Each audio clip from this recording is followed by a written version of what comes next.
What is going on, everyone? This is Eric coming at you from just outside of Hartford, Connecticut, and today we're going to be having our second video. In this video, we'll be looking at the offseason recaps of all four NFC East teams.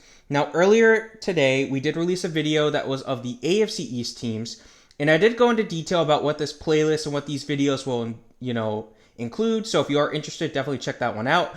Long story short, Tuesday is going to be the East, Wednesday will be the Norths, Thursday will be the Souths, and Friday will be the Wests. So, without further ado, we'll jump right in, and we're going to start by discussing the Dallas Cowboys and what they did this offseason. So, they had 5 picks in the first 3 rounds, which is always good for a team like this, and being the Cowboys, they used all 5 on defense.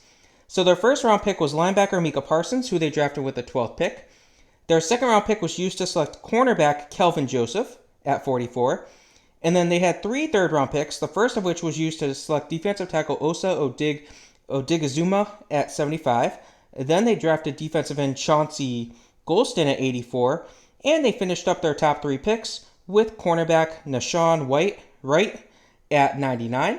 So Dallas definitely knew that they had a hole in defense. They needed a lot of defensive help. So they got that defensive help. Now, in free agency, they did add some key players. Namely, of course, they re-signed their star quarterback, Dak Prescott, to a 4-year deal. And then they focused on the defense once more. They got linebacker Keanu Neal. They re-signed cornerback Jordan Lewis. They signed a pair of safeties in Damontae Kazee and Malik Hooker. And then they signed punter Brian Anger. Really, the big one that they needed to re-sign was Prescott. They needed him back. It was kind of a foregone conclusion that he was going to be back in Dallas, but still, they needed him back, and then they just put their money and resources into defense this year. Can't blame them. Their defense was horrible. Their offense was good until Dak went down last year. Now, in the lost category, they did lose their backup quarterback, Andy Dalton. Now, Dallas saw what happens when you lose your starting quarterback last year, and they saw that Andy Dalton was not the answer, so can't blame them. They also saw one of their centers, Joe Looney, retire. They lost offensive tackle Cameron Irving, and then they lost some defensive players, namely defensive end Aldon Smith and defensive end Tyron Crawford, the latter of which retired. They also saw longtime linebacker Sean Lee retire, and they lost safety Xavier Woods. Still, Dallas is a good team, specifically on offense. It's going to be interesting to see if these pieces can all gel together on the defensive side of the ball. Next, we have the New York Giants. And they had a few picks in the first 3 rounds, the first of which was used to select wide receiver Kadarius Toney at the 20th selection. Then they would select defensive end Azeez Ojulari. And Ojulari, he was a decent player. He fell a bit. He was projected to be a potential late first-round pick, early second-rounder. And then with the 71st pick, they would select cornerback Aaron Robinson. Solid player, but probably not the best pick. Now, they did add some key players in free agency, but mostly in backup roles and mostly on the offensive side of the ball. So they signed quarterback Mike Glennon. Again, he'll be a solid backup. Running back Devontae Booker. Normally, I wouldn't discuss a backup running back, but with Saquon Barkley's health being such a big question mark year after year, you kind of have to mention the backup. They did sign wide receiver Kenny Galladay. Now, he's going to be a star for this team. He's going to be a key player. They also got tight end Kyle Rudolph. Now, they did re-sign defensive tackle Leonard Williams, and they signed cornerback Adoree Jackson. So they got some key players, some good veterans to help out a younger team. Now, they did lose some key players as well. So while you got Glennon, you did lose your backup quarterback Colt McCoy. While you got Booker, you lost your backup running back Wayne Gallman. You also lost backup running back Devontae Freeman, which I don't see any Giants fans crying about. Wide receiver Golden Tate was allowed to leave the team as well. They did also lose guard Kevin Zeitler, offensive tackle Cameron Fleming, and defensive tackle Dalvin Tomlinson. Probably not the best that they lost so many players on offense, since offense was kind of a weakness for this team last year.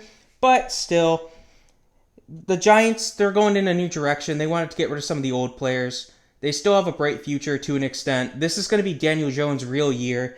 Can Daniel Jones prove that he is a franchise quarterback, or are the Giants going to be looking for a new quarterback in 2022? Next, we have my Philadelphia Eagles. And the Eagles, they had a bit of a relatively quiet rebuilding offseason. So They had 3 picks in the first 3 rounds, the first of which was used to select wide receiver Devontae Smith with the 10th overall selection. They used the 37th pick to select offensive lineman Landon Dickerson, and they used the 73rd pick to select defensive tackle Milton Williams. This is the Eagles doing what they do, build through the trenches.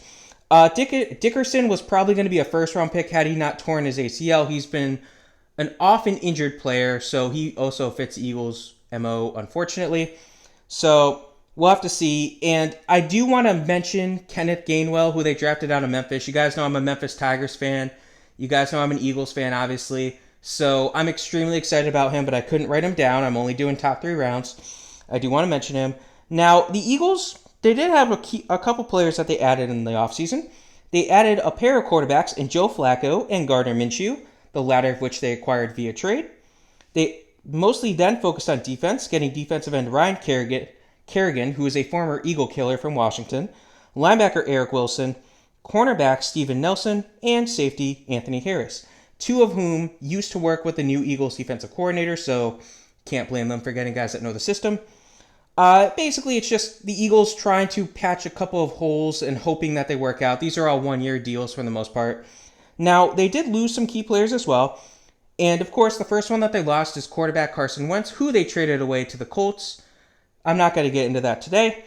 They did lose running back Corey Clement, wide receivers Deshaun Jackson, Alshon Jeffrey, longtime offensive tackle, future Hall of Famer Jason Peters. And then on the defensive side, they lost defensive end Vinnie Curry, defensive tackle Malik Jackson, linebacker Duke Riley, safety Jalen Mills, and punter Cameron Johnston. Now, a lot of these guys, you might be thinking, oh, they're not big names. That's true, but some of them are. Jalen Mills, his loss is going to hurt. Alshon Jeffrey played himself out of Philly. Deshaun Jackson, veteran cut. Corey Clement, he'll always be remembered for his role in the Philly special. Realistically, if it wasn't for that, he wouldn't be mentioned here. But Vinnie Curry, Jason Peters, those are good players that have been around the team for a decade or a decade plus at this point. So I'm going to miss Jason Peters, but it was clear his time was done. He will be a Hall of Famer, but his great days are behind him. Now, lastly, we have the Washington football team. And Washington had a few picks in the first 3 rounds. Now, their first round pick, 19th overall, was used to select linebacker Jamin Davis. And then with 51st pick, they would select offensive tackle Sam Cosmi. And then at 74, they would select cornerback Benjamin St-Juste. And at 82, they would select wide receiver Dyami Brown. Now, this is, again, just like everyone else. They saw some holes. They fixed their holes. They definitely needed help on the offensive line, the tackles position in particular. They needed a linebacker, and then it's never bad to have an additional receiver and an additional corner. Now, they did make some moves in free agency as well. They signed quarterback Ryan Fitzmagic. Can't blame them at all. Very good player. He'll be a good stopgate. Now, there are concerns with him, but I'll get into those later. They did sign a pair of receivers in Adam Humphries and Curtis Samuel. They got offensive tackle Charles Leno, and they re-signed guard Brandon Scherf. Now, on the defensive side of the ball, they got some more players. They signed for their secondary cornerback William Jackson II and safety Bobby McCain, and then they re-signed kicker Dustin Hopkins. Hopkins has been on that team for a little while now. Other than that, it's a couple players that I don't really think will be around for too long. They're guys to help the team compete now. Sheriff was a good addition.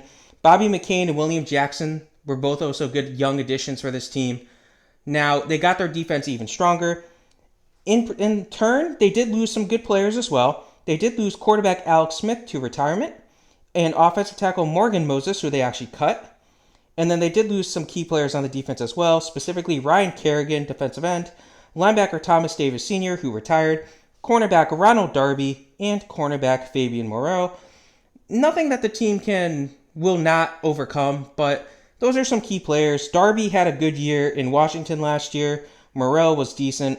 Thomas Davis Sr., nearing the end of his career, wasn't as good as he was in the past, but still, Kerrigan, I believe he still has the franchise record for sacks for Washington, so he will definitely be missed, especially since he went to a rival NFC East team. So we'll have to see what happens with this team. Now we'll look at the 2020 standings from last year. So Washington won this division with an abysmal 7-9 record. New York and Dallas were both 6-10, and Philadelphia went 4-11-1. Their one tie came against Cincinnati. So how do I think these teams are going to do this year? I have Dallas winning this division, Washington coming in second, New York in third, and Philly in last.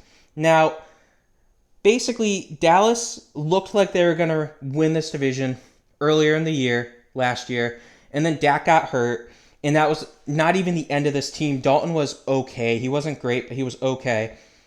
I think that the additions on defense should help Dallas, rebound. The big thing is, can Dak stay healthy this whole year, and can that offensive line stay healthy this year? If the offensive line crumbles, Dallas is done. Washington, I like Washington's defense. Washington's defense is among the best in the league. My big concern with this team is their offense. Now, don't get me wrong. I praised Fitzmagic earlier today in this video, but he's a very inconsistent quarterback. He does great against some teams, bad against other teams, and then he's just so hot and cold. He's your prototypical gunslinger type of quarterback. I don't know how he's going to do in Washington. It's going to be interesting to see what happens. And they don't really have a great backup quarterback pressing him for playing time. New York, I could see New York climbing up, but it's all on Daniel Jones at this point. In Philadelphia, listen, it's a rebuild year. I get it.